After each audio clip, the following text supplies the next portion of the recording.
Sa video na ito, matututuhan mo kung paano laruin ang Stonewall setup.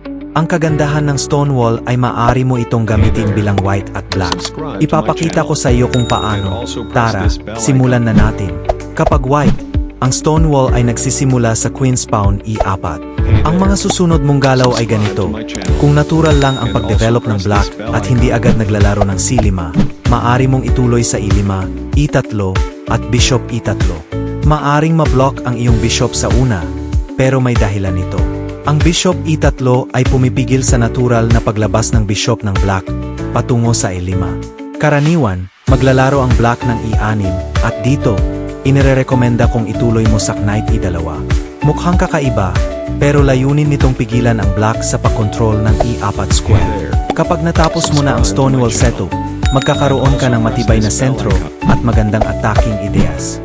Halimbawa, maaari mong gamitin ang rook lift para umatake sa kaharian ng kalaban.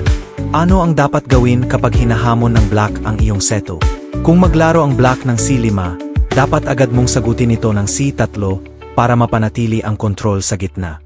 Paano gamitin ang Stonewall bilang black? Kung ikaw naman ang black, maaari mong gamitin ang parehong setup E4, E5, E6, C6 at E5. Ang layunin ay magkaroon ng solidong depensa habang naghahanda ng isang malakas na opensiba. Ano ang kahinaan ng Stonewall? Bagaman malakas sa pag-atake, ang C8 bishop ng black ay maaring maibit. Ngunit may paraan para mailabas ito sa tamang tempo. Subukan ang Stonewall setup. I-apply ito sa iyong laro at ibahagi ang iyong mga karanasan sa comments.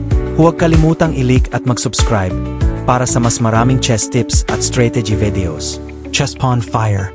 Hashtag chess tutorial, hashtag Stonewall setup, hashtag chess opening, hashtag chess strategy.